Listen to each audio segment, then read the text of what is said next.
Hello guys, आप सभी का आपके अपने चैनल पोर्टल एक्सप्रेस में एक बार फिर से स्वागत है। आज का हमारा क्वेश्चन है, write a function in to search and display details of all trains whose destination is Delhi from binary file train.dat। इसका मतलब ये है कि हमें एक ना फंक्शन क्रिएट करना है जो कि सर्च करे और ना फिर ना उसको शो करे, मतलब डिस्प्ले करे सभी ट्रेनें को जिनका डेस्टिनेशन दिल्ली हो। ठीक है, अब ये सब डेटा किसमें शो मतलब स्टोर रहेगा, बाइनरी फाइल जिसका नाम है train.dat। DAT फाइल जो होती है ज़्यादातर बाइनरी फाइल होती हैं, पर हम उसको एज ए TXT यूज़ कर सकते हैं, पर अभी इस क्वेश्चन फिलहाल हम उसको as a binary file treat करेंगे क्योंकि क्वेश्चन में दिया हुआ है। उसके बाद देखिए लिखा है, assuming the binary file is containing the object of the following dictionary type. इसका मतलब कि जो हमारा बाइनरी फाइल है, आपको मालूम होगा कि उसमें आप लिस्ट और टपल भी स्टोर कर सकते हैं, तो उसमें ना इस तरीके से ना डेटा आपका स्टोर है जो कि एक डिक्शनरी फॉर्म में देख सकते हैं। पहले एक हमारा एक ट्रेन नाम का वेरिएबल है, उसके बाद ये डिक्शनरी टाइप में ऐसे स्टोर है। इसमें जो कीज़ हैं वो है T नंबर मतलब ट्रेन नंबर, और फ्रॉम मतलब कहाँ से स्टार्ट होगी ट्रेन, कहाँ तक जाएगी, टू, राइट। अब यहाँ पे उन सब का डेटा लिखा होगा।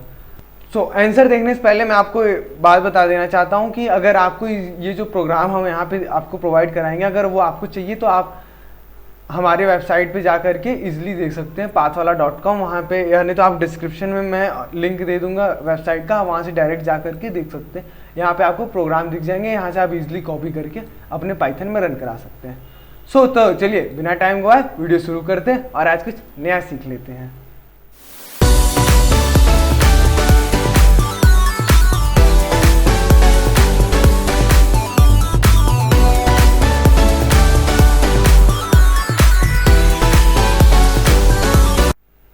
गाइस, अब उम्मीद करता हूँ कि आपको तो क्वेश्चन समझ में अच्छे से आ गया हो, तो अब डायरेक्ट चलते हैं प्रोग्राम की तरफ।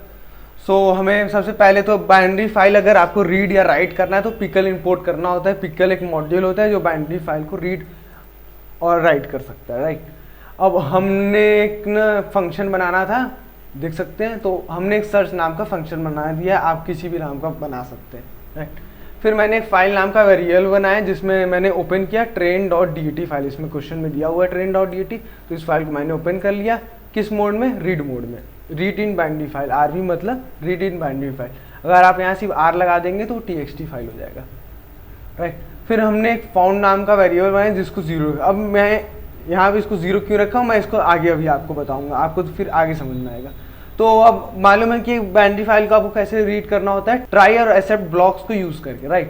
तो ये तो आपको समझ में आ गया होगा कि यहाँ पे ट्राई और एक्सेप्ट क्यों यूज़ हुआ है। कि ट्राई और एक्सेप्ट मैं ब्रीफली बता देना चाहता हूँ कि इसका यूज़ यहाँ पे क्या है कि ये बाइनरी जैसे आप ना TXT फाइल को जब रीड करते हैं तो उसमें आप डायरेक्ट रीड लाइन्स या रीड का यूज़ कर लेते हैं, तो वो पूरा फाइल आपका रीड हो जाता है एक ही बार में। पर बाइनरी फाइल में ऐसा सिस्टम नहीं है, यहाँ पे आपको एक एक लाइन करके रीड कराना पड़ता है।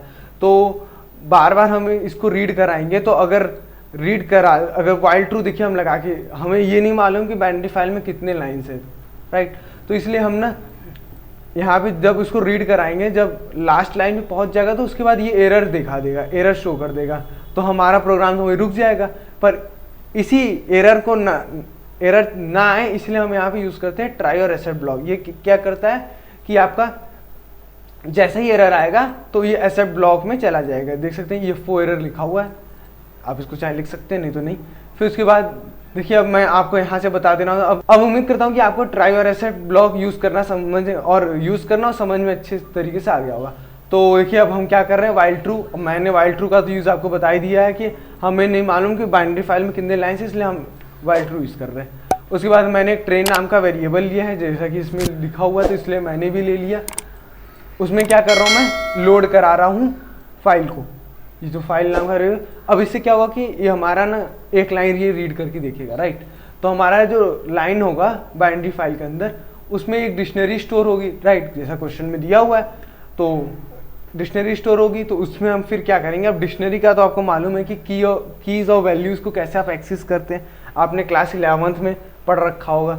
तो यहाँ पे अब डायरेक्ट चलते हैं पॉइंट पे कि फिर उसके बाद मैंने क्या किया है कि ना मैं थोड़ा यहाँ पे डिक्शनरी के बारे में भी बता देना चाहता हूँ कि देखिए मैं यहाँ पे क्या कर रहा हूँ, इफ़ कंडीशन लगा रहा हूँ कि ना ये जो ट्रेन, उसके बाद ये जो मतलब स्क्वायर ब्रैकेट के अंदर जो हम पास करते हैं ना वो कीज होती हैं, राइट। तो कीज हमें यहाँ पे डिक्शनरीज में क्या होती हैं, जो कोलोन के आप पहले लगाते हैं, यहाँ पे स्ट्रिंग भी हो सकता है, इंटीजर भी हो सकता है, इम्यूटेबल टाइप का ना डेटा टाइप का होना चाहिए, राइट, जिसको आप चेंज नहीं कर सकते। तो यहाँ पे जो कीज होती हैं, यहाँ पे फिलहाल हमारे केस में स्ट्रिंग है, तो यहाँ पे मैंने कीज लिखा, तो उसके बाद ना ये क्या हमें आउटपुट दे देगा, इसका वैल्यू। इसका मतलब वैल्यू मतलब क्या हुआ, जो इसकी जो उस लाइन में ना जो इसकी वैल्यू होगी, जैसे यहाँ पे 2 है फिलहाल, तो यहाँ पे जो 2 की जगह होगा वो हमें एक्सेस करना है, राइट। वो क्या दिल्ली के इक्वल है, अगर वो दिल्ली के इक्वल होगा तो ये हमारी कंडीशन ट्रू हो जाएगी और ना ट्रेन का डिटेल प्रिंट हो जाएगा, और ये फाउंड है ये 1 हो जाएगा। इसका मतलब हमने सक्सेसफुली फाउंड कर लिया। तो अब इतना उम्मीद करता हूँ समझ में आ गया होगा। जब इतना समझ में आ गया तो ये भी समझ में आ गया कि अगर न नहीं फाउंड होता है, अगर एक भी डेटा नहीं फाउंड होता तो क्या हो, सिंपली क्या हो जाएगा, अगर फाउंड इक्वल टू 0, तो देखिए हमने यहाँ 0 कर रखा है, तो अगर 0 ही रहता है तो क्या हो जाएगा, नॉट फाउंड, मतलब ट्रेन हमारी एक भी दिल्ली के लिए जाने के लिए रेडी नहीं है, राइट। उसके बाद मैंने क्या किया, फाइल को क्लोज कर दिया। फाइल को क्लोज करना ज़रूरी होता है, रीड मोड में उतना ज़रूरी नहीं होता है, पर राइट मोड में हमेशा आपको क्लोज करना ही पड़ेगा, तभी उसमें राइट होगा, राइट। तो उसके बाद मैंने क्या किया है, सर्च को मैंने इस फंक्शन को, सर्च जो फंक्शन मैंने बना रखा है उसको मैंने सिंपली कॉल कर दिया, राइट। तो चलिए अब इसको रन करा के देख लेते हैं। पर अगर आप ठीक इसी तरह कॉपी करके, मतलब प्रोग्राम को हमारी वेबसाइट से कॉपी करके और यहाँ पे अपने पाइथन में पेस्ट करके जब रन कराएंगे तो वो रन नहीं होगा। इसका रीज़न क्या है, सिंपली इसका एक ही रीज़न है कि आपके डेस्कटॉप पे, मतलब पीसी में या लैपटॉप जो भी होगा आपके पास, उसमें ये train.dat फाइल नहीं स्टोर होगी, राइट। अब train.dat फाइल स्टोर नहीं होगी तो उसको कैसे करते हैं, तो उसके लिए आपको प्रोग्राम को राइट करना होगा। मतलब प्रोग्राम को राइट करेंगे मतलब आपको बाइनरी फाइल में राइट करना होगा। अब txt फाइल होता तो आप डायरेक्ट राइट कर सकते थे नोटपैड में जाके, पर अगर बाइनरी फाइल है तो उसको राइट करने के लिए हमको फिर से एक प्रोग्राम बनाना पड़ेगा। तो चलिए मैं आपको दिखा देता हूँ मैंने कौन सा प्रोग्राम बना रखा है। तो मैंने एक राइट नाम का प्रोग्राम बना रखा है, तो मैं इसको ओपन कर लेता हूँ। तो यहाँ पे देख सकते हैं मैंने इसको राइट करने के लिए यहाँ बना रखा है। इसको भी मैं फटाफट समझा देता हूँ। पहली बात, पिकल लोड क्यों किया, इतना तो आपको समझ में आ गया होगा। फिर मैंने फाइल लिया जिसको WB मतलब राइट मोड में ओपन किया, ठीक। इसको भी मैंने वाइल ट्रू, हमको नहीं मालूम कि यूज़र कितना ट्रेन का डेटा इनपुट करेगा, राइट, तो इसलिए मैंने वाइल ट्रू लिख दिया। फिर उसके बाद T नंबर मतलब ट्रेन का नंबर मैं इनपुट करूँगा जो कि इंटीजर होगा, यूज़र से इनपुट लूँगा और ट्रेन का नंबर इनपुट कराऊँगा। -1 एग्जिट करने के लिए, क्योंकि वाइल ट्रू लूप है तो उसको ब्रेक करने के लिए हमें कुछ तो चाहिए, तो इसलिए मैंने यहाँ -1 रखा है। अगर यूज़र -1 लिखता है तो उन्हें एग्जिट हो जाएगा। -1 ही क्यों लिया, क्योंकि ट्रेन का नंबर कभी माइनस में होता नहीं है, राइट, हमेशा डिजिट्स में होते हैं जो कि पॉजिटिव डिजिट होते हैं, राइट, इसलिए मैंने यहाँ पे माइनस लिया, राइट। तो देखिए देख सकते हैं जैसे मैं अब यहाँ से ले रहा हूँ तो इसके बाद वाली आपको लाइन समझ में आई गई होगी कि अगर T नंबर जो -1 होता है तो ये हमारी कंडीशन ब्रेक हो जाएगी, राइट। तो अब इसके आगे की लाइन भी देख लेते हैं। फ्रॉम यहाँ पे क्या इनपुट होगा, स्टेशन का नाम, मतलब जिस स्टेशन से ना वो ना ट्रेन ना चलना स्टार्ट होगी, राइट, यहाँ पे हमें वो इनपुट करना है, राइट। उसके बाद मैंने टू नाम के वेरिएबल में क्या इनपुट कराया है, enter station name where that train will go, मतलब ट्रेन जहाँ जा रही है, राइट। हमारे केस में हमको प्रोग्राम में जैसा बोल रखा है दिल्ली जो ट्रेन जा रही है, पर फिलहाल हम उस बात का ध्यान ना रख करके एक जनरल प्रोग्राम बना रहे हैं, राइट। फिर उसके बाद हमने क्या कर रखा है, ट्रेन नाम का वेरिएबल में ये सब डायरेक्ट मतलब ये सब मैंने डिक्शनरी के फॉर्म में स्टोर करा दिया, राइट, जैसा क्वेश्चन में बोला था T नंबर। अब ये जो T नंबर ये और ये दोनों में कंफ्यूज मत हो जाइएगा, ये स्ट्रिंग है और ये एक वेरिएबल है जो कि यहाँ से इसकी वैल्यू आ रही है, राइट, ये हर बार चेंज होगी। और ठीक इसी तरह देखिए हमारा ये एक डिक्शनरी बन के रेडी हो जाएगा। बाइनरी फाइल में आपको राइट करने तो आता ही होगा, pickle.dump का यूज़ करते हैं, डंप मतलब राइट होता है बाइनरी फाइल के अंदर।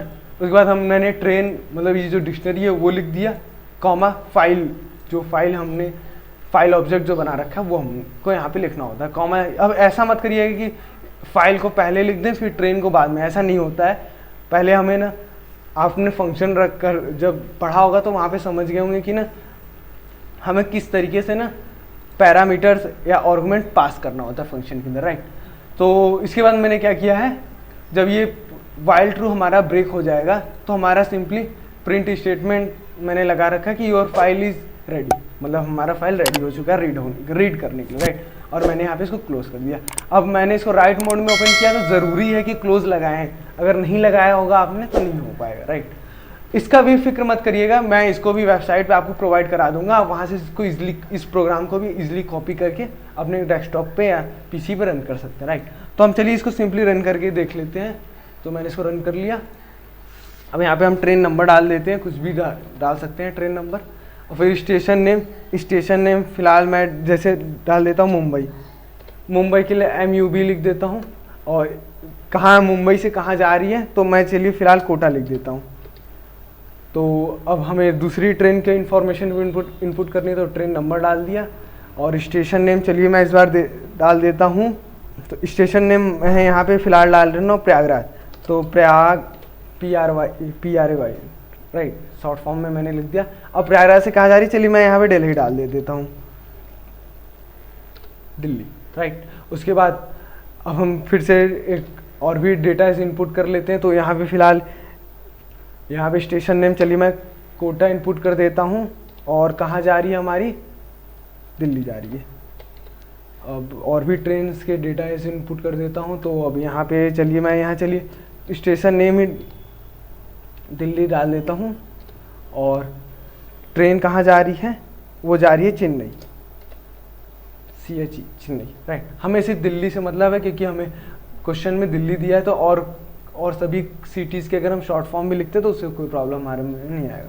तो हम और भी इनपुट करना चाहते हैं। तो ट्रेन नंबर यहाँ चलिए मैं डाल देता हूँ